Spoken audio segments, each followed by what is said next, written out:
ছোট ভাই, কিটি এত রাতে এই ভুতুড়ে মহলে আমাদের কেন ডেকে পাঠিয়েছে? জানি না, হয়তো ওর কোনো বিপদ হয়েছে। জোরদার, তুই উপরে দেখ, আমি আর হানি ওই দিকটা গিয়ে দেখছি, ঠিক আছে?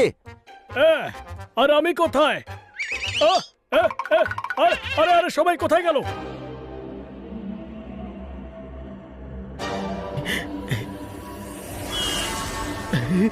বাঁচাও বাঁচাও বাঁচাও, ভূত বাঁচাও বাঁচাও।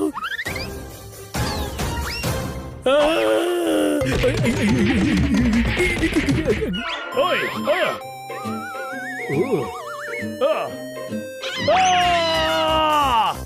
বাঁচাও, আমি কিছু দেখতে পাচ্ছি না, কোনো প্রশ্ন?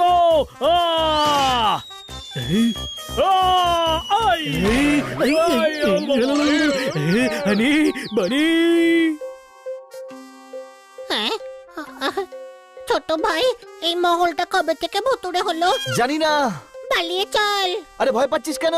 ভয় পাচ্ছি না রে, বুকটা ধুকপুক ধুকপুক করছে এই আওয়াজে। চল না।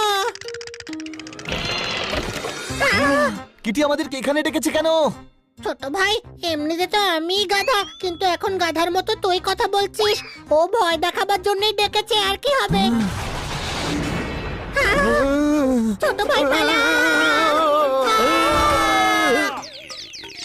আরে এখানে অনেক কিছু আছে, কোনো প্রশ্ন?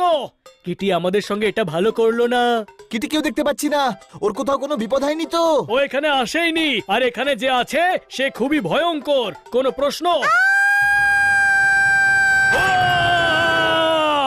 আরে চুপ কর, এটা কিটি যাচ্ছে, ওই ঘরটা থেকে আসছে। বাইরে চল। না, ভিতরে পালাও, কিটি বোধহয় এখানে আটকে আছে। হ্যাঁ হ্যাঁ, ভেতরে চল, কিটিকে বাঁচাতে হবে। বন্ধুরা, আওয়াজ এই দিক থেকেই আসছে। কিটি, চলো এখান থেকে, এই জায়গায় সমস্যা আছে। সানি, দেখলে কিটি, আমি বলেছিলাম না, এরা শুধু সাহসী হওয়ার অভিনয় করে, আসলে এরা ভিতর ডিম। চমৎকার চমৎকার চমৎকার, এসব হচ্ছেটা কি শুনি? মজা। আমরা তো মজা করছিলাম, তোমরা সত্যি ভয় পেয়েছিলে। আমি বলেছিলাম না যে তোমরা ভিতর দল, আর তোমরা তো দেখছি সত্যি ভিতু। ওই, এমন মোটেই নয়। আরে ভিতু গরিবের দল, আমি ঘুড়িতে কাপড় দিয়ে ওরা